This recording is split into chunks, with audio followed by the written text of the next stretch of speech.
Imagine waking up in your apartment in the year 2026. You turn on the lights. That's a utility subscription, old school. You check your phone. Data subscription. You ask your smart speaker to brew coffee, but it reminds you that your premium roast credit card renewal was declined overnight, so you're getting lukewarm tap water instead. You walk outside to your car, a car you bought last year, but you still have to pay $18 a month just to unlock the heated seats and another $10 for the advanced driver assistance software. It sounds dystopian, like a deleted scene from Black Mirror, but for millions of people, this is just another Tuesday. We are living through a terrifying reality that Wall Street loves and your bank account hates: the slow, calculated death of ownership. For many people, monthly access fees now rival or even exceed their grocery bill. We aren't citizens anymore.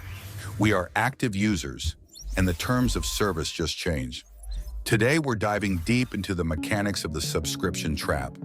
We're going to look at how corporations engineer this economic coup to guarantee their quarterly bonuses, why the government failed to stop them, and why your printer might actually be plotting against you. The great shift from owners to users. Do you remember 2005? Back then, if you wanted Microsoft Office, you went to a physical store, you bought a box, and inside that box was a disk. You went home, shoved it into your computer, typed in a 25-digit code, and boom, you owned it. You could use that version of Word until the heat death of the universe. Microsoft couldn't reach into your house and take the disk back. That is ownership. Fast forward to today. Try to buy Microsoft Office. You can't. You subscribe to Microsoft 365. You are renting the ability to type. The moment your credit card expires, your ability to edit your own documents evaporates. You've been demoted from an owner to a tenant. This wasn't an accident. It was a carefully engineered shift driven by the drug of choice for modern Wall Street, ARR, or annual recurring revenue. In the old days, companies had to hustle. If Toyota sold you a car, they got your money once. To get more, they had to wait years for you to need a new one. Every quarter, they started at zero. It was risky. Then the tech industry figured out a cheat code. In 2013, Adobe took a massive gamble. They killed the Creative Suite, where you paid $2,500 once, and replaced it with Creative Cloud, a monthly subscription. Users screamed, but Wall Street drooled. Why? Because predictability is worth more than profitability. Investors love sticky ecosystems. A study by the Zuora Subscription Economy Index found that over the last decade, subscription businesses grew nearly 4.6 times faster than the S&P 500. It wasn't just a trend, it was natural selection. If a CEO didn't at least move toward subscriptions, boards began replacing them with someone who would. The subscription model was bad enough when it was just pixels on a screen, but then the virus mutated. It jumped the species barrier from software to hardware. This is the part of the trap where companies ensure that even if you physically possess the object, you don't actually control it. The infamous example, and we have to talk about it because it is so beautifully stupid, is BMW. In 2022, news broke that BMW was rolling out a subscription service for heated seats in certain markets for roughly $18 a month. Let's analyze the mechanics of this, because it is purely psychotic. The heating coil is already in the seat. The wiring is there. The button is on the dashboard. You, the customer, physically paid for the hardware when you bought the car. The car weighs the same whether the heater is on or off, but a software lock prevents the electricity from hitting the coil unless you pay a monthly ransom. They are renting you the hardware you already bought. While BMW walked back some of this due to global backlash, the industry didn't stop. They just got quieter about it. Mercedes-Benz introduced an acceleration increase subscription for its electric models, $1,200 a year just to unlock the full horsepower of the motor. Again, the motor could already do it. They just software locked your own engine to extort a yearly fee. This is the usership trap. If you own the item, the company can't monetize you anymore. But if they retain ownership of the software that runs the item, they own the item through you. You become a host organism for their revenue stream. And it's not just luxury cars, it's your doorbell, your thermostat, your exercise bike, and even your printer. Take HP, for example. HP was sued because their printers would stop working if you canceled your Instant Ink subscription, even if you had ink cartridges in the printer that were completely full. The printer would verify the subscription status over the internet, realize you weren't paying the monthly fee, and refuse to print. Imagine a hammer that stops hitting nails if you don't pay a monthly tax to the hardware store. That is the economy we have built, the right to repair Mirage. This leads us to a darker corner of the trap, the death of repair. If you think software locks are annoying, wait until your $500,000 combine harvester becomes a 15-ton paperweight. This is the reality for John Deere owners. When a sensor malfunctions in the middle of harvest season, the farmer, the owner of the machine, cannot just plug in a laptop to fix it. John Deere locks the software. You have to wait for an authorized technician to drive out and charge you hundreds of dollars just to tell the computer that the new part is allowed to work. It got so bad that American farmers were forced to buy hacked firmware from Ukrainian forums just to fix their own equipment. You're in the same boat with your smartphone. Manufacturers use parts pairing or serialization. Your screen has a serial number and the motherboard knows it. If you swap a genuine screen from one phone to another yourself, the phone might disable Face ID or True Tone. Why? Because you didn't pay the manufacturer's tax to re-serialize the part. They argue it's for safety, but the real goal is to kill the independent repair market. They want to force you into one of two paths: buy a new device, planned obsolescence, or pay for a monthly protection subscription like Apple Care Plus. They are manufacturing fragility to sell you the insurance. It's like a mobster breaking your window and then selling you window protection services for $9.99 a month. Do you remember the golden age of streaming? Let's take a trip down memory lane to roughly 2014.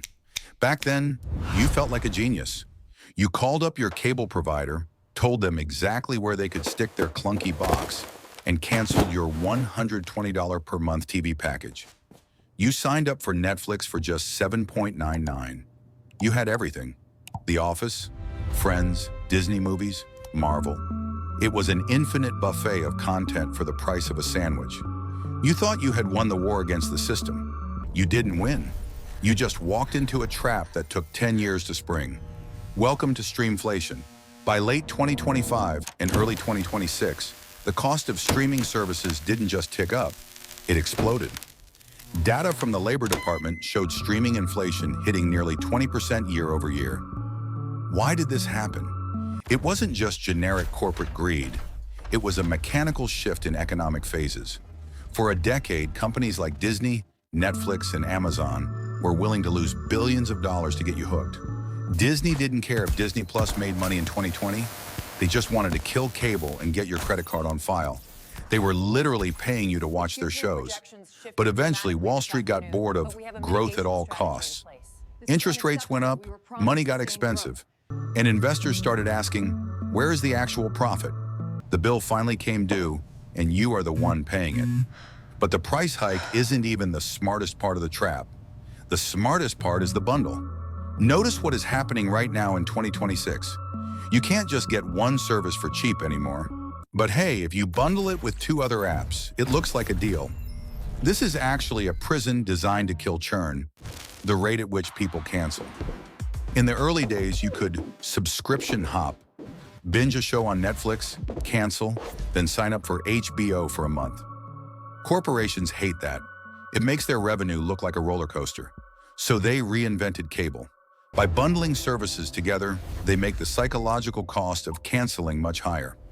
You might want to cancel one service, but if you do, you lose the deal on the other 2, and your total bill might actually go up.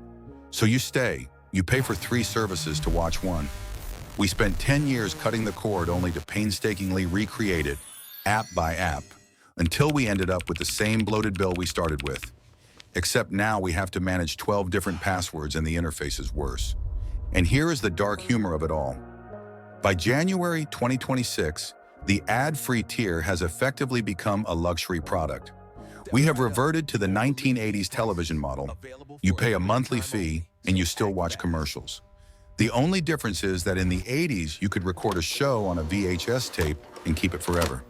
Today, if you stop paying the monthly ransom, your screen goes black and your digital library vanishes into the ether. Let's step away from the corporate boardrooms for a second and talk about the silent accomplice in this crime: your own brain. Corporations today know more about neuroscience than you do, and they use that knowledge to exploit a cognitive bias known as the pain of paying. In the physical world, handing over a $20 bill hurts. You feel the loss. When you swipe a card, it hurts a little less. But when a charge happens automatically at 2 a.m. while you're fast asleep, the pain is zero. This is why companies are obsessed with auto-renew. It anesthetizes the transaction, turning a conscious decision into a background process. By 2026, the average consumer has between 10 and 15 active subscriptions. Do you know exactly how many you have? Most people don't. A study by CNR Research found that consumers underestimate their monthly subscription spend by 197%.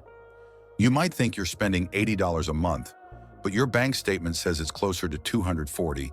These are zombie subscriptions, services you stopped using months ago, but that are still feasting on your bank account because the friction of canceling is just slightly higher than the annoyance of paying. This friction isn't an accident. It's a design choice called a dark pattern, specifically the Roach Motel. It is incredibly easy to get in, but nearly impossible to get out. You can sign up for a service in 20 seconds at 3 a.m. on a Sunday, but to cancel, you're forced to call a phone number that's only open during business hours, wait on hold for 45 minutes, and then argue with a retention specialist whose entire job is to not let you hang up. Other companies use confirm shaming, where the cancel button says something like, "No thanks, I prefer to pay full price," or "No, I don't want to save money." They weaponize your own psychology against you. Or consider the pause trap, where they offer to pause your subscription for 90 days instead of canceling.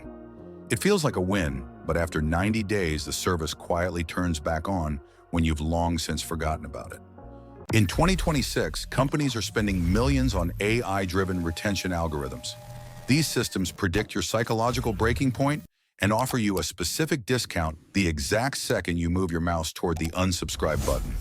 The government tried to intervene with the click-to-cancel rule, which mandated that canceling should be as easy as signing up. But as of early 2026, corporate lobbyists and legal challenges have effectively stalled these protections. They argued that making it easy to cancel hurt their ability to manage customer relationships. Translation: it hurts their ability to trap you. The burden is entirely on you to fight your way out of the recurring revenue machine. If you think paying a monthly ransom for heated seats or streaming movies is bad, let's talk about the one subscription you absolutely cannot cancel: shelter. For decades, the American dream, and the dream in the UK, Canada, and Australia, was built on the foundation of home ownership. You pay a mortgage for 25 or 30 years, but eventually the payments stop. You own the asset. It is your safety net, your hedge against inflation, and your legacy. But Wall Street looked at the housing market and saw a flaw. To an investor, if you own your home, that is dead capital. If you aren't paying interest or rent, you aren't generating revenue for them. Following the 2008 crash and accelerating massively through the early 2000s, institutional investors, hedge funds, and private equity firms began buying up single-family homes by the tens of thousands. While individual investors still own the majority of the market, these multi-billion-dollar funds concentrate their buying power in specific, high-growth zip codes. In cities like Atlanta, Phoenix, or Toronto, in some neighborhoods, investors have accounted for a staggering share of purchases in certain years. When a first-time home buyer tries to bid on a starter home today, they aren't competing with another family. They are competing with a multi-billion-dollar fund that pays all cash and skips the inspection. Who do you think wins? The result is the rise of the build-to-rent community. Drive through the suburbs of Texas, Florida, or Ontario in 2026, and you will see entire neighborhoods of brand new, beautiful houses with white picket fences. They look like the dream, but you cannot buy them. They are owned by corporations and managed by algorithms. This is housing as a service. The mechanics are simple and devastating. Price regular people out of ownership through high interest rates and massive cash competition. Force them into the rental market, where they become permanent tenants. Raise rents annually based on market-driven software, like the RealPage scandal, where algorithms help landlords coordinate price hikes across entire regions. You are essentially subscribing to your own bedroom. And unlike a fixed-rate mortgage, which locks in your costs for 30 years, your housing subscription has a variable rate that only goes up. This is the ultimate goal of the subscription economy, to turn every aspect of your life, from the movie you watch to the bed you sleep in, into a recurring revenue stream for a stranger. They don't want you to have equity. They want you to have a monthly bill that lasts until the day you die. Just when you thought your budget was maxed out, 2025 and 2026 introduced a brand new category of cost: intelligence. We are currently witnessing the bifurcation of society into two groups: those who can afford premium AI and those who cannot. In the old days, intelligence was something you developed by reading books, which you bought once, or by going to school. Today, professional competitiveness relies on tools like Gemini Advanced, ChatGPT Plus, and Claude Pro. If you are a coder, a writer, a designer, or a data analyst, you need these models to keep up with the sheer speed of the modern economy. But these tools are not one-time purchases. They are monthly subscriptions. This is the AI tax. It is a tax on productivity. If you want to be smart, augmented by the best models, you have to pay the toll. The moment you stop paying, you lose your second brain. The companies that own these models are effectively renting out the ability to think at a high level. As AI gets integrated into your email, your word processor, and your operating system, this cost becomes as unavoidable as an electricity bill. Soon you won't be able to opt out of an AI subscription and still participate in a modern career. The Endgame, Technofeudalism. So, where does this road end? If you follow the trend lines from 2013 to 2026, the destination isn't traditional capitalism, it is techno-feudalism. In medieval feudalism, the lord owned the land and the serf worked it. The serf got to keep just enough crops to survive, but they never owned the farm. In techno-feudalism, the corporation owns the platform, the cloud, the AI, the software, and the housing. You, the user, provide the data and the money, the modern-day crops. We are moving toward life as a service. Imagine a near future where your smart fridge refuses to open because your dietary compliance subscription lapsed, or your augmented reality glasses blur out your surroundings unless you pay for the AdBlock Pro tier. This isn't science fiction, it's the logical conclusion of a business model that demands infinite growth from a finite population. If corporations can't find new customers, they must extract more revenue from the existing ones by monetizing moments of your life that used to be free. The danger here isn't just financial, it's about agency. Ownership is freedom. If you own your car, you can drive it anywhere. If you own your book, you can read it even if the government bans it. If you own your house, you can change it however you like. When you subscribe, you are asking for permission every single month. You are living in a world where your access to reality can be revoked the moment your credit card declines. Take a breath. That was a lot of doom and gloom, but I'm not going to leave you curled up in a ball of anxiety. While you can't completely opt out of the modern world unless you want to live in a cabin in the middle of nowhere, you can fight back. You can reclaim your territory. Here is your 2026 subscription survival guide. 1. The ruthless rotation, the churn strategy. Stop being a loyal customer. Loyalty is a weakness in the subscription economy. Treat streaming services like library books. Pick one for the month, watch what you want, and then cancel immediately. Don't let 3 services sit idle while you only watch one. If a company wants your retention, make them earn it with a win-back discount. 2. The physical rebellion, buy physical media. If you love a movie, buy the Blu-ray. If you love an album, buy the vinyl or the CD. If you love a book, buy the hardcover. Why? Because of the first sale doctrine. Once you buy a physical copy, it is legally yours. Disney cannot break into your house and delete a disc off your shelf. Physical media is your insurance policy against censorship, price hikes, and licensing disputes. 3. Choose dumb technology whenever possible. Buy dumb appliances. You do not need a Wi-Fi-enabled toaster. You do not need a washing machine that requires a firmware update to spin your clothes. Dumb tech lasts longer, is easier to repair, and, most importantly, it doesn't hold your daily chores hostage during a server outage or a subscription lapse. 4. The audit tonight. Not tomorrow, tonight. Go through your bank statements for the last 90 days. Find every recurring charge. Ask yourself 2 questions. Did I use this in the last 30 days? And would I pay cash for this right now if it wasn't automatic? If the answer is no, kill it. Be ruthless. That $10 here and $15 there is your retirement fund bleeding out one drop at a time. The subscription economy wasn't built for your benefit. It was built to solve a problem for corporations. The problem that you weren't spending enough money. They solved their problem. Now you have to solve yours. The convenience of a subscription is a golden cage. It looks nice and it feels comfortable, but the door only stays open as long as you keep paying the rent. Don't just be a user, be an owner.